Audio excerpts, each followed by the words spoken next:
Bismillahirrahmanirrahim. Assalamualaikum warahmatullahi wabarakatuh. Salam sejahtera buat kita semua. Om Swastiastu, Namo Buddhaya. Pengelolaan lanskap permukiman atau settlement landscape management. Jadi sering ya kita menyebut perumahan dosen. Di kampus IPB itu di dalam kampus Darmaga ada perumahan dosen. Just houses. Ada 130 rumah, that's all. Tapi tidak ada bagaimana pusat perbelanjaan, kios-kios, tidak ada terminal bayangan, tempat ngetem angkot. Tapi ketika kita berbicara permukiman, ada pelengkap-pelengkap lain yang memerlukan. Nah ini kita boleh lihat, ini hanya sekedar perumahan ya yang di sebelah kanan ini. Karena kita nggak tahu di sini ada nggak. Kalau kita lihat kan blok lalu rumah-rumah saja. Tapi yang di sebelah kiri itu kemungkinan di situ ada suatu pusat kesehatan, apakah dalam bentuk puskesmas atau klinik dokter ya, kemudian juga ada kios-kios ruko dan sebagainya. Kemudian ada stopan di mana masyarakat bisa menunggu angkot atau ojek dan lain sebagainya, dan juga bisa ada fasilitas umum ya. Misalnya untuk tempat olahraga, untuk tempat berkumpul dan sebagainya. Jadi memang beda tipis ya antara permukiman dan perumahan. Dari skala bisa dibedakan, tapi yang paling jelas adalah infrastruktur, utilitas dan sebagainya. Nah, dari sini saya ingin menyampaikan dulu bahwa problematika di Indonesia itu kebutuhan dan penyediaan rumah secara nasional. Data yang ada di sebelah kiri ini data lama ya, 20 tahun yang lalu, 15 tahun yang lalu, tapi ini bisa saja sebagai pembanding gitu ya. Tahun 2001 sampai dengan 2007 ini kebutuhan dan penyediaan ada gap ya, dan sampai saat ini. Sampai saat ini terjadi, bisa saja gapnya makin besar, atau kita nanti bisa lihat ya bagaimana kebutuhan manusia Indonesia terhadap perumahan, terhadap permukiman, lalu seberapa jauh negara kita, pemerintah kita mampu menyediakan. Mungkin ada orang yang punya rumah lebih dari satu, tapi di lain pihak banyak sekali saudara-saudara kita yang masih juga belum bisa mengakses terhadap pemilikan rumah. Kemudian di sini ada data ya yang belum terpenuhi dari backlog rumah ya, dari jumlah unit gitu ya, di mana dari tahun ke tahun yang belum terpenuhinya sekian. Di lain pihak di sebelah kanan saya berikan gambar ada populasi dunia yang begitu tinggi ya. Terus ini memang pertumbuhan biasanya dalam kurva kalau kita gambarkan bentuknya sigmoid. Sigmoid ini adalah kurva S. Jadi pada taraf tertentu dia akan asimptot. Dia akan mendatar ya. Karena kapasitas yang terbatas, daya dukung yang terbatas, nggak mungkin linier. Mungkin di awal ini linier, lalu ini kuadratik begitu tinggi, lalu sigmoid. Bahkan suatu saat kalau kebutuhan habis, supply-nya terbatas, maka bisa jadi jumlah populasi manusia akan menurun lagi, yang lalu bentuknya seperti parabolik begitu ya. Misalnya dengan datangnya bencana, banjir karena kerusakan sumber daya alam dan sebagainya. Permukiman tumbuh secara sporadis, kita bisa lihat ya ini di Sungai Ciomas. Jadi kalau suatu saat Anda datang ke Bogor, dari kota Bogor menuju ke Darmaga, Anda akan melewati jembatan Ciomas ya, sesudah dari arah kota, sesudah Pakuan Regensi settlement, Anda akan lewat, lalu Anda boleh tengok ke sebelah kiri, maka perumahan yang begitu padat ya, boleh kita sebut dengan slum. Nah ini di Ciliwung sendiri udah menuju ke arah Jakarta. Ini di sekitar dulu tapi ya bukan sekarang. Ini kampung pulau, kampung Melayu, Bukit Duri, tempat saya melakukan riset bersama National University of Singapore dengan ETH Zurich pada tahun 2013 sampai 2015. Sekarang pada waktu zamannya Pak Ahok, ini sudah ditata lebih baik. Tapi di lain pihak, promosi-promosi perumahan, Green Canyon, Maryland, coba bayangkan di Indonesia kita seperti gegar budaya.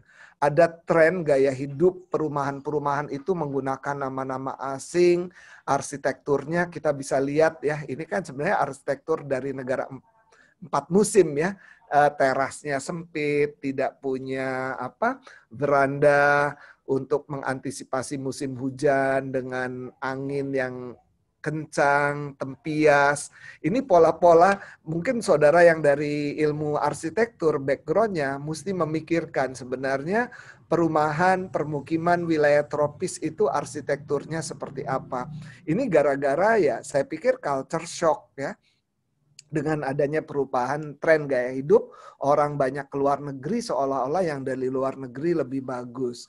Nah, dalam perumahan masyarakat menengah ke bawah juga sama ini ya, bisa saja dengan rusun, bisa saja dengan kopel, bisa saja dengan tipe barak. Nah, tolong Anda searching sendiri apa yang disebut oleh Pak Hadi tipe kopel, apa yang disebut dengan tipe barak, apa yang disebut dengan single, nanti juga ada pola-pola secara kuldesak, ya, kompleks, linier, dan sebagainya. Jadi ini pola-pola yang terjadi di Indonesia, apakah juga sudah sesuai dengan kebutuhan masyarakat kita, sesuai dengan budaya kita. Secara umum bahwa masalah lingkungan itu dipengaruhi oleh 4 faktor ya problematikanya. Pertama adalah jumlah penduduk yang cepat, kemudian adanya polusi, udara, air maupun padat, lalu pemanfaatan sumber daya alam yang berlebihan, barangkali Anda masih ingat di mana saya mencontohkan adanya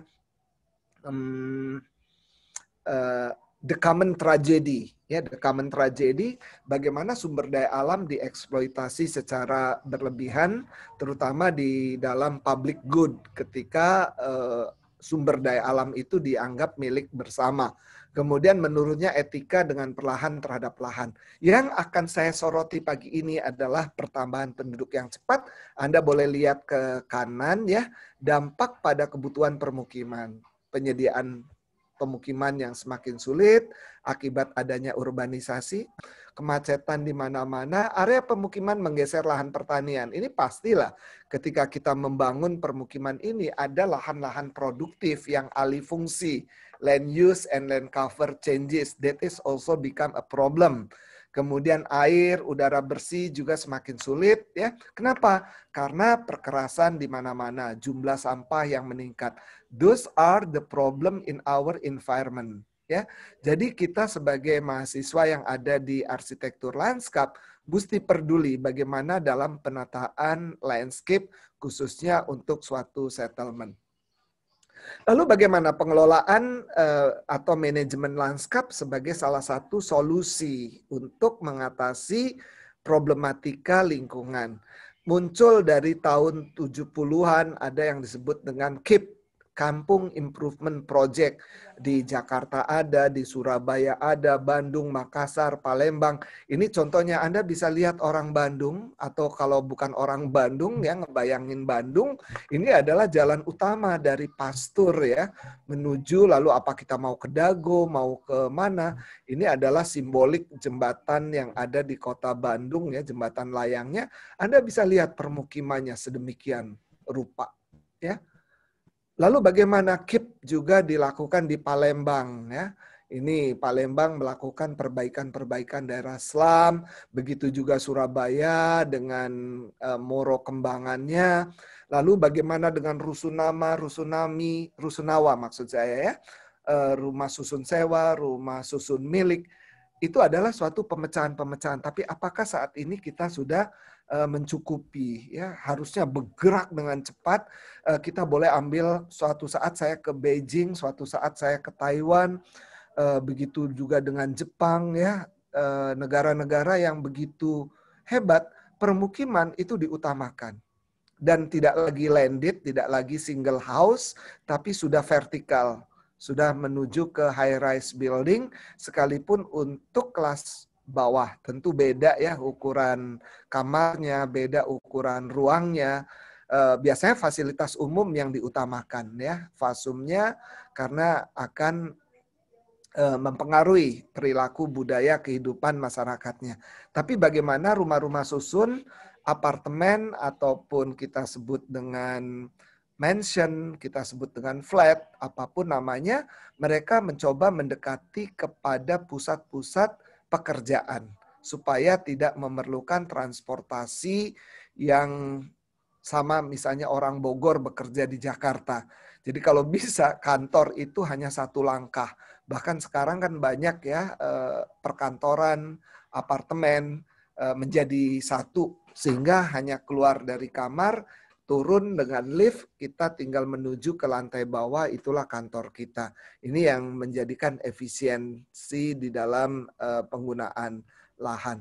Lalu bagaimana hubungan manusia dan lanskap? Ini dipengaruhi oleh karakter lahan dan karakter masyarakat manusianya. Manusia bisa mempengaruhi lanskap, sebaliknya lanskap juga bisa mempengaruhi manusia. Salah satu contoh manusia mempengaruhi lanskap di Bali, di Jawa Barat, di Bogor sendiri, misalnya Taman Nasional Gunung Salak Halimun. Kalau Anda pergi ke Desa Malasari, Anda akan melihat 1001 sawah berteras. Landscape juga bisa mempengaruhi manusia. Bagaimana karakter manusia itu dibentuk oleh landscape. Ambil contoh, saya pribadi, saya Hadi Susilo, orang Cirebon, adalah anak pantai, ya, karena Cirebon adalah kota pantai. Dari landscape pantai dengan deburan ombak yang dahsyat, yang suaranya gemuruh dengan angin besarnya, nggak mungkin orang Cirebon lemah lembut ngomongnya pelan, apa kabar, pripun kabare, nggak mungkin. Kita ngomongnya kencang. Kenapa? Karena sehari-hari kita selalu berhubungan dengan alam yang keras, dengan ombak yang besar, dengan suara yang bergemuruh. Kalau kita ngomongnya lemah lembut seperti orang Cianjuran, orang Bandung, nggak akan kedengeran. Check it up, budayanya. Seni dari Cirebon itu topeng. Tari topengnya itu bisa dua nayaga, dua gamelan itu beradu untuk mengiringi satu penari. Betapa gegap gempitanya. Lebih gegap gempita dari gamelan Bali. Ini karena interaksi dengan alam.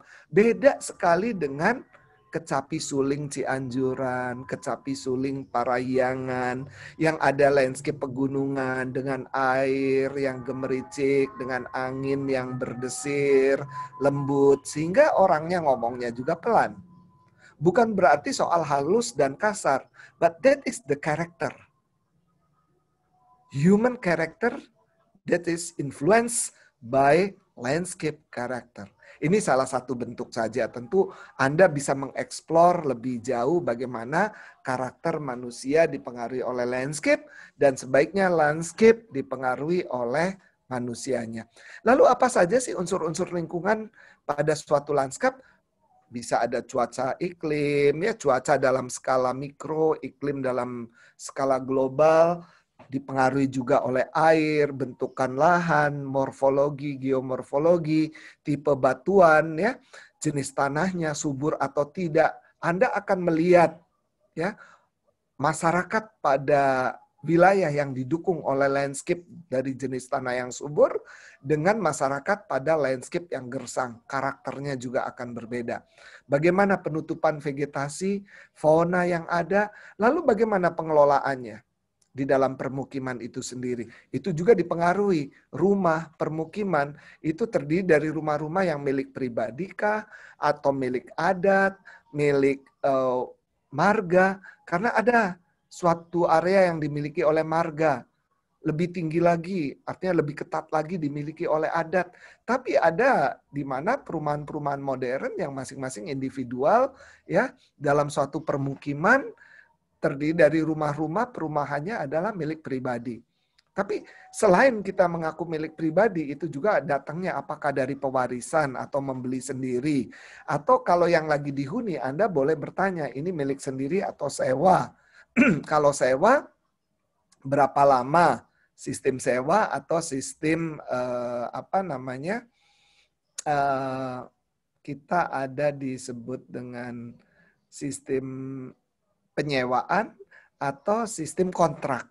Ya, kalau kontrak sebenarnya ada hal yang berbeda ya dari terminologi dulu. Mungkin sekarang sewa dan kontrak hampir sama. Kalau kontrak itu dalam durasi yang pendek, setahun, perpanjang lagi. Kalau sewa itu bisa seumur hidup. Sehingga ketika pemilik dari rumah sewa itu mau menarik, maka si pemilik itu harus memberi kompensasi.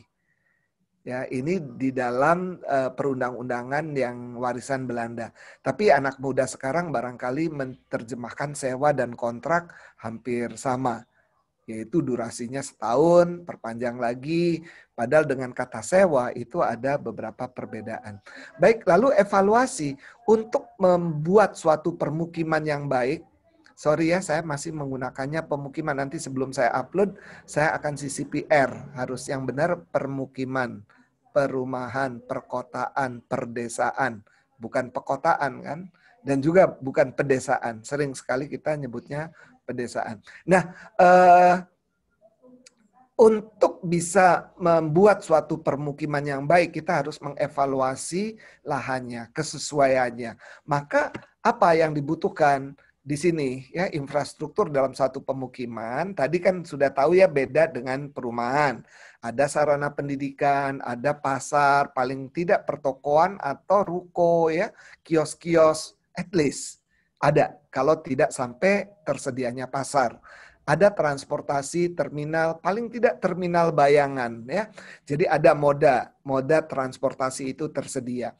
Sarana jasa penyuluhan ya, jasa finansial, apakah itu koperasi, perbankan ya, jasa simpan pinjam, dan juga ada sarana administrasi perkantoran, paling tidak kantor RT, kantor RW, kantor kelurahan kalau pada lingkup kelurahan atau desa. Dan beberapa infrastruktur itu bisa saja ada di dalam atau di luar. Tadi misalnya jalur transportasi tidak harus ada di dalam, tapi di pinggir permukiman itu ada. Dan tidak kalah penting, suatu permukiman, suatu wilayah, suatu kota yang di Indonesia sering dilupakan adalah sumber air. Ini standar dari ITC Belanda. Permukiman, apalagi kita udah menyebut kota, itu harus tersedia sumber air.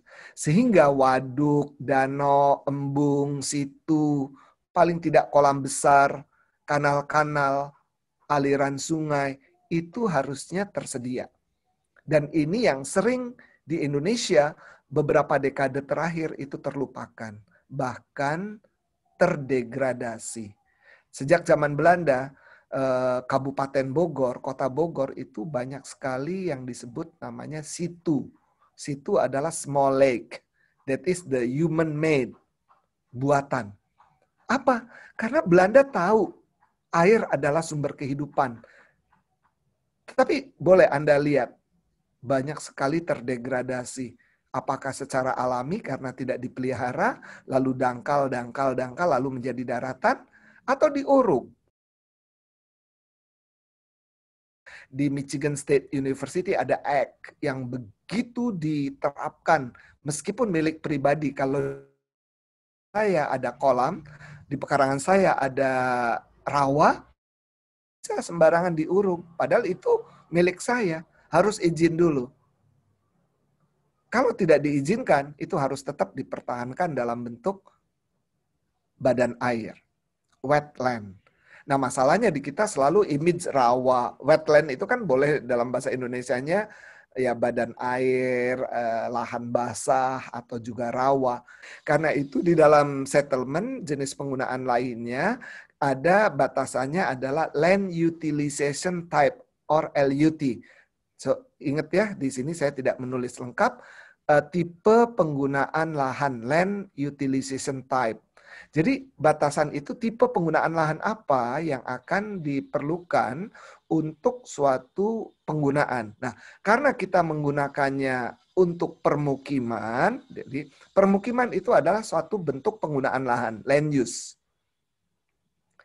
Lebih tepat lagi, bukan hanya land use, tapi LUT, Land Utilization Type, tipe penggunaan lahan. Jadi permukiman, pertanian, nanti pertanian dibagi lagi, perkebunan kopi misalnya, sawah, itu udah bentuk tipe penggunaan lahan. Ya, Kalau kita menyebut CBD, Central Business District, tapi untuk apanya? Perkantoran. Nah, itu udah tipe penggunaan lahan. Ya, perdagangan itu tipe penggunaan lahan. Ya. Tempat rekreasi di CBD kan pasti juga ada kantong-kantong untuk rekreasi. Itu juga tipe penggunaan lahan. Nah, itu ditentukan untuk permukiman, ketersediaan sumber air minum, drainase, konfigurasi terrennya sendiri, tanahnya perlu stabil, adanya bahan bangunan yang ada di dekat sumber itu, sehingga akan hemat energi, tidak selalu impor dari daerah lain, apalagi dari negara lain, ketersediaan sumber energi, ya mulai dari perdesaan, kayu bakar itu tidak salah. Kayu bakar adalah pemanfaatan energi yang renewable karena tanamannya sendiri bisa ditanam lagi, tumbuh lagi. Dan kayu bakar bisa didapat dari ranting-ranting batang-batang yang kering dan patah. Renewable energy bisa dari angin, dari air, dari tenaga uap, dari tidal, ya, dan sebagainya. Atau energi fosil yang habis pakai. Ini bisa dari minyak bumi, ya, dari batu bara. That is our alternative. Mau pilih yang mana? Kemudian juga dipengaruhi oleh iklim mikro, lalu bagaimana? Tetap untuk permukiman kita harus menengok di mana ketersediaan areal pertanian. Untuk apa? Untuk suplai pangan. Suatu wilayah yang bagus harus didukung oleh sumber daya alam yang bisa mensuplai pangan. Negara yang hebat adalah negara yang bisa mensuplai pangannya sendiri. Berapa persen pun. Indonesia insya Allah dalam kondisi COVID-19, kalau perencanaan, pelaksanaan negara kita bagus, kita apapun orang itu harus makan. Tapi coba Singapura. Singapura negara yang hebatnya bukan main. Tapi berapa persen pangan yang dia bisa sediakan ketika diembargo, ketika negara-negara yang biasa ekspor pangannya ke Singapura tidak lagi mau mengekspor, apa yang terjadi? Betapa uang banyak ya. Jadi Anda ingat ketika terjadi krisis beberapa waktu lampau, ya kita memiliki uang banyak, tapi ketika toko-tokonya tutup, ketika supermarket tutup, uang nggak ada artinya. Tapi kalau Pak Hadi sekarang saya punya pekarangan, ya Anda boleh lihat Instagram saya, Anda boleh lihat Facebook saya. Alhamdulillah tiap pagi kita bisa metik sayuran, kita bisa metik buah, kita bisa metik cabut ubi. Artinya kita memiliki ketahanan sama dengan negara. Indonesia adalah negara yang diuntungkan karena sumber daya alamnya. Tapi sekarang bagaimana sumber daya manusia? Ini tantangan buat kita semua, termasuk Anda generasi muda yang kelak beberapa tahun ke depan akan menjadi pimpinan pada berbagai macam level ya. Paling enggak pimpinan keluarga. Siapa tahu di antara Anda ada yang menjadi wali kota, ada yang menjadi bupati, gubernur, siapa tahu menteri atau sampai ke presiden. Amin ya robbal alamin. Jadi tolong difikirkan hal ini dengan baik-baik. Kemudian bagaimana permukiman atau yang disebut dengan settlement. Tadi kita tidak perlu bahas ya, karena saya sudah menanyakan kepada Anda. Penting diketahui bahwa manusia mulai menetap, settle. Settle itu ketika tadinya pindah, nomaden ya, ada yang shifting cultivation, ada yang dari satu tempat ke tempat lain, collecting, menjadi suku bangsa yang pengumpul. Ya, setelah hunter karena dia hanya hunting, tapi setelah mengikuti abad berikutnya ternyata ada gangguan alam, akhirnya mereka mengumpulkan kolektor. Jadi mengumpulkan setelah berburu dikumpulkan, lalu pada akhirnya mereka mengenal dengan budidaya, apakah domestikasi ternak ikan ya, satwa liar ya menjadi peternakan, menetap, atau membudidayakan yang dari tanaman liar di bawah ke pekarangan, ditumbuh kembangkan sehingga dia tidak harus mencari makanan di dalam hutan. Lalu ditambah terutama settlement itu muncul ketika sumber air ada. Anda cek ya di padang pasir manapun ketika permukiman ada itu pasti dekat dengan oasis. Anda lihat suku-suku suku tradisional kita, Baduy. Kalau Anda datang ke Baduy, pasti pemukimannya dekat air. Anda cek suku Kajang, Anda cek suku-suku Dayak, Anda cek suku Anak Dalam di Jambi. Pasti permukiman-permukiman mereka berada di dekat air. Karena air adalah sumber kehidupan. Dan ini prosesnya ya, silakan nanti Anda bisa cek. Lalu bagaimana pola penyebaran? Di sini ada derajat penyebaran settlement. C sama dengan E kali N dibagi T. Di mana C adalah penyebaran dari settlement itu sendiri. E adalah populasi di luar pusat permukiman utama. N adalah jumlah settlement-nya ada berapa di kawasan itu. T adalah total dari populasi komunitas yang ada. Mari kita lihat contohnya demikian. Kita bandingkan area A dan area B.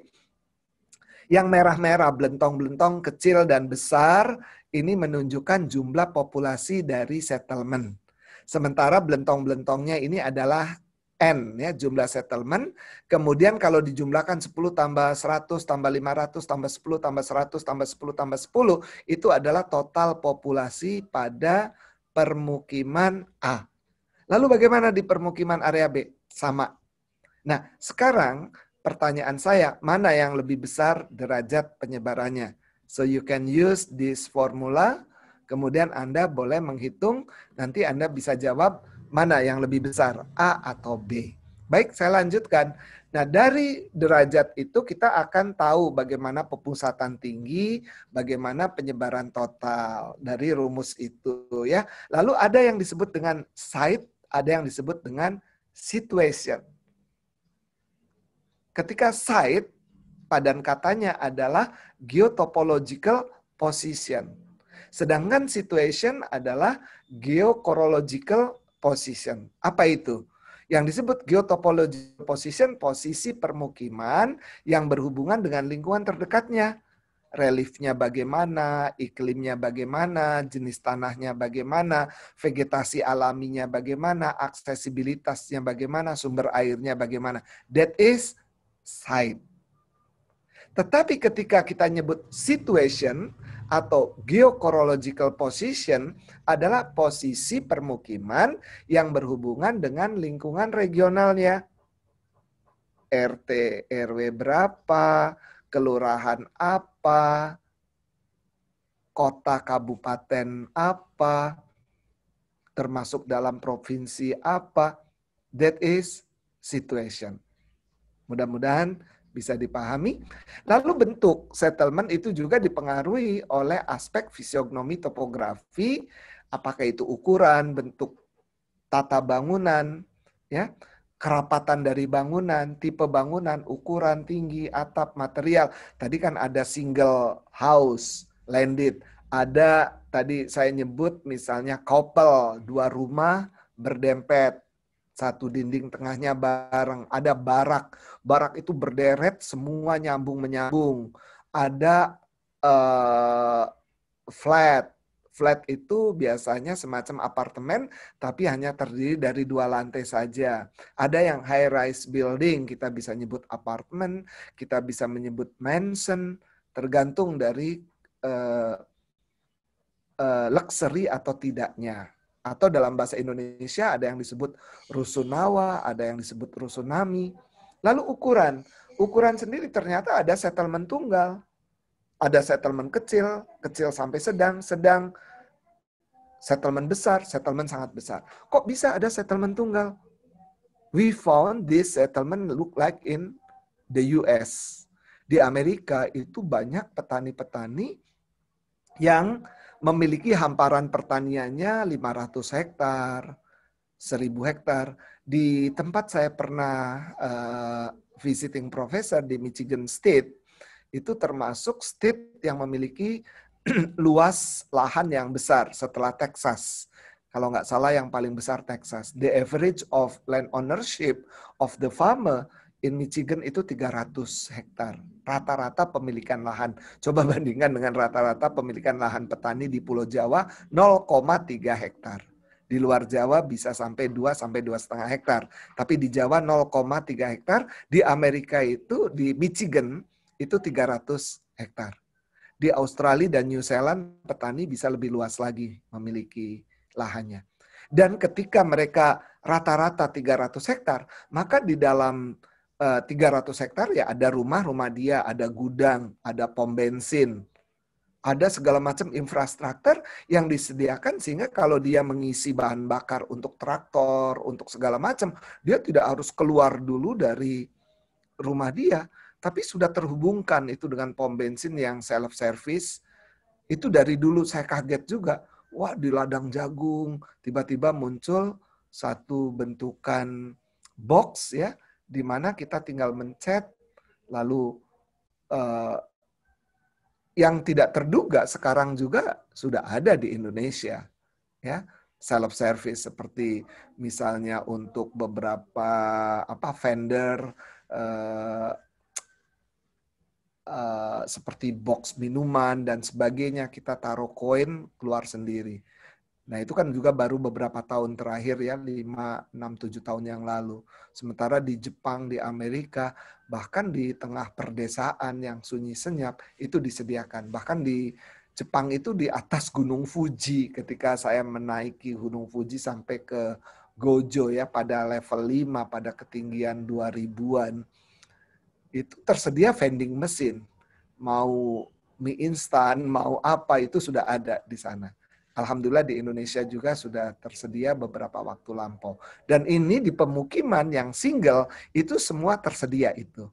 Sehingga bisa disebut dengan permukiman. Next, kita lihat pengaturan bangunan. Ini yang single house di kiri, ini yang grup, semuanya grup ya, di tengah, di kanan. Tapi grup juga ada yang cul-de-sac, ini cul-de-sac pintu 1, ini yang linear, ini yang kompleks ya. Jadi mari kita lihat berikutnya. Ini tipenya ada linear, ada plaza. Masih ingat ya bahwa plaza itu di mana ada hamparan perkerasan, maka disebut plaza. Ada yang linear seperti ini yang disebut dengan kompleks. Karena itu sering sekali orang menyebut kompleks perumahan, kompleks permukiman. Sebenarnya disebut kompleks karena bentuknya yang beragam. Campuran dari tipe plaza, dari tipe linear, dari tipe cul-de-sac, semua ada di situ. Dan yang kompleks ini sesungguhnya lebih banyak dari permukiman organik. Permukiman yang tumbuh dengan sendirinya dan disebut organik karena dia tumbuh dengan sendirinya dan mengikuti kontur yang ada. Sementara permukiman yang dibangun oleh pengembang permukiman atau settlement developer atau urban developer, biasanya mereka lalu menggunakan cut and fill, menggunakan grading. Tanah itu didatarkan semua, lalu di blok-blok-blok untuk kemudahan-kemudahan dan sebagainya. Mudah-mudahan beberapa kuliah sebelumnya saya sempat menyinggung soal ini ya. Jadi negara-negara yang maju, kota-kotanya itu di blok, membuat blok, lalu diikuti oleh kita ya. BTN, Perumnas, real estate itu kan menggunakan blok-blok untuk memudahkan orang mencari. Tapi dampak negatifnya apa? Karakter landscape-nya berubah karena cut and fill, diratakan. Nah, padahal yang bagus apabila karakter landscape itu dipertahankan. Tapi sellable land-nya akan kecil ya yang bisa dijual. Lalu bagaimana soal penataan ruang? Yang sedang berlaku saat ini adalah Undang-Undang Nomor 26 Tahun 2007, di mana Anda tahu wilayah kota, daerah aliran sungai harus menyediakan 30% ruang terbuka hijau. 10% dari private, 20% dari publik. Nah, coba kita bandingkan, ini subject to be discussed. Kalau kita bisa bertemu lebih panjang, nanti apakah ini juga mau diberlakukan di ibu kota negara baru? Kita perlu mencermati dengan baik. Sebelumnya itu ada instruksi Menteri Dalam Negeri nomor 14 tahun 88 tentang ruang hijau kota. Di sini ada koefisien dasar bangunan harus 40% maksimal.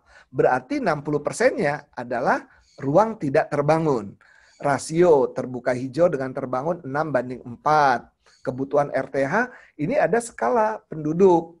Kalau penduduknya 2.500, maka harus tersedia 1.250 meter persegi. Kalau penduduknya naik menjadi 3.000, maka lonjak tuh sampai 9.000 meter persegi dan seterusnya dan seterusnya. Saya kira Imendagri ini jauh lebih baik daripada Undang-Undang Nomor 26 Tahun 2007. Celakanya apa?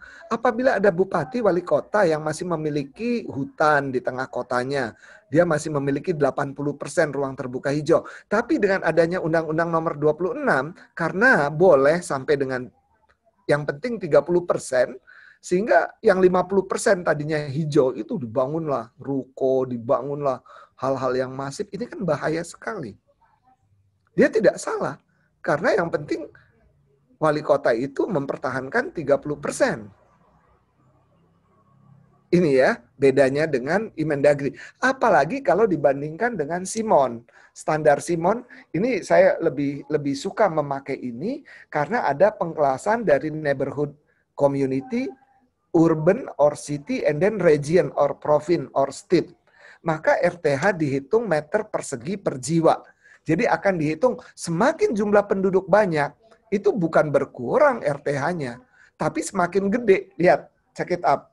You can see right here, the greenery open space square meter per person.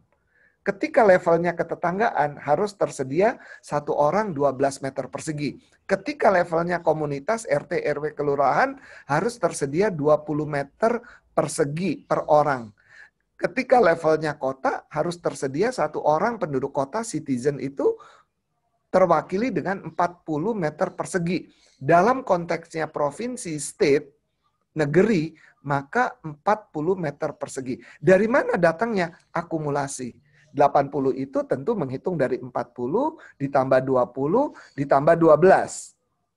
Berarti yang disediakan oleh wilayahnya untuk memenuhi 80, tinggal provinsi menyediakan 8 meter persegi lagi.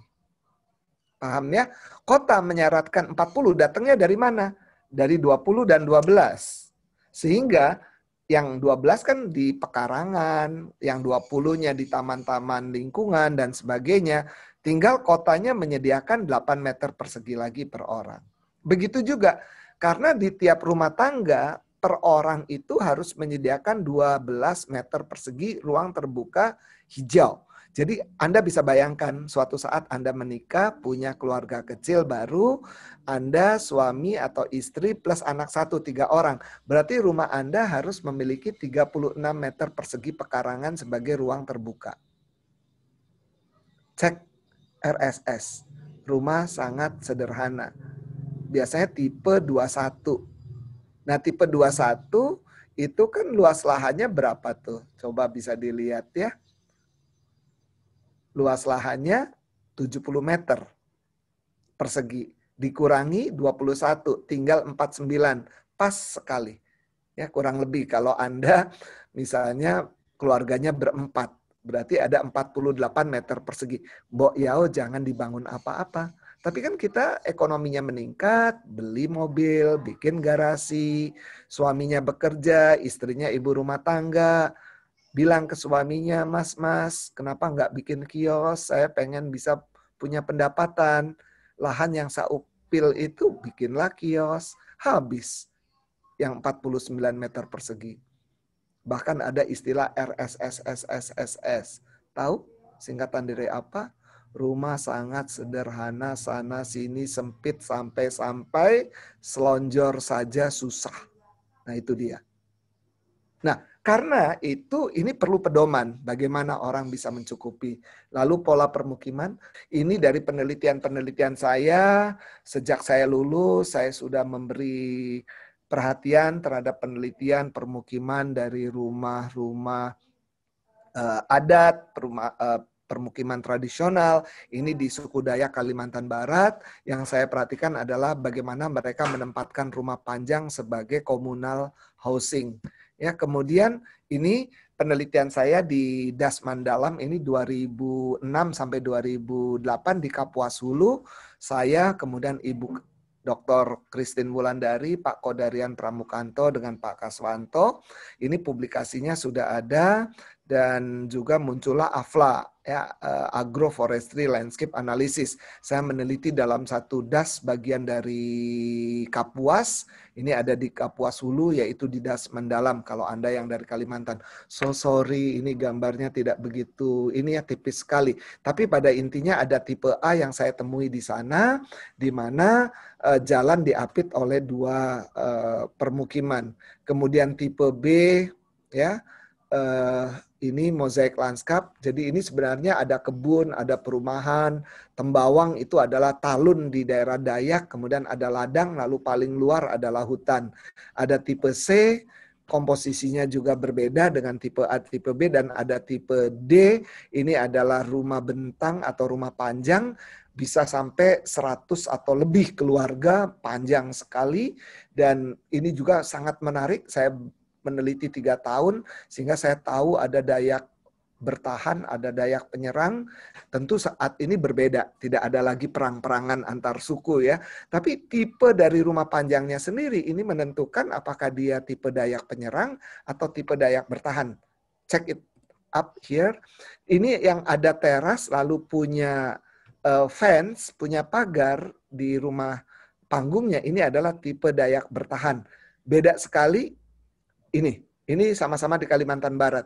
Terasnya tidak berpagar. Kalau kita tahu, ini adalah tipe Dayak penyerang. Ini terasnya tanpa pagar. Ini adalah bagian dalam, ya, bagian dalam. Dan ini dari kayu ulin, jadi sangat-sangat baik. Ini tim. Sebelum Pak Kaswanto masuk, ini ada Dr. Suhardi. Profesor Suhardi, profesor dari Kehutanan UGM. Lalu tim ini digantikan oleh Dr. Kaswanto, ya, karena beliau meninggal. Oke, ini penelitian saya di Sumatera Selatan, ya, di Setelang, sebelum Sesugian, ini darat, ya, polanya demikian, perkampungan. Ini di Aceh, penelitian saya di Lami, ya, di Aceh Lami ini adalah Aceh Barat, ya, Melaboh, dekat dengan Melaboh. Kemudian ini di Air Sugian, penelitian saya di Musi Banyuasin. Ketika saya usia Anda atau mungkin lebih muda, ya, saya lulus umur 22, 23, 2-3 tahun saya ditempatkan di Sumatera Selatan sebelum menjadi resmi pegawai negeri, ya. Lalu saya ke Aceh 2 tahun untuk terjun di sini, dan pada waktu itu saya sudah menjadi calon dosen landscape, sehingga apa yang ada sudah saya petakan. Nah, ini adalah penelitian saya berikutnya, baru saja selesai tahun 2019 dengan Australia, bagaimana Pulau Gelis yang ada di Kota Bogor sebagai permukiman kumuh, kami tata ulang lesson learn ini di permukiman Katulampa yang tertata. Nah, ini saya lihatkan saja dengan waktu cepat, ya. Nah, bagaimana sumber air sebagai sumber utama, kita perlu mengamankan tentang GOS ini green open space, BOS itu adalah blue open space dalam suatu permukiman, ya. Ini permukiman cukup besar Gria Katulampa ini. Lalu bagaimana dengan pengelolaan ruang terbuka hijau, ruang terbuka biru, dengan memanen air, memanfaatkan rain garden. Ini adalah penelitian-penelitian mahasiswa S1, S2, S3 saya yang tergabung di Australia Indonesian Center selama 4 tahun. Nah, ini terakhir perumahan di Sentul, di mana kami menangani proyek ini dari tahun 2009-2010 sampai sekarang. Jadi sudah 2 fase. IPB memberi konsultasi pada penataan lingkungan dan permukiman di Sentul. Dan di tahun 2011 kami ajak direkturnya waktu itu Pak Andrian untuk mengikuti Landscape Ecology Symposium di Nagoya. Lalu bagaimana Sentul supaya lebih mengusung jenis-jenis lokal, tidak gegar budaya dengan adanya nama-nama klaster selalu dari asing. Nah, sesudah itu baru muncullah klaster Bali, klaster Senggigi, klaster macam-macam yang berini Indonesia tapi masih Bali yang bisa dikenal. Lalu bagaimana infrastruktur kota, ini bukan hanya permukiman, tapi suatu kota ya, yang saya jadikan lesson learn.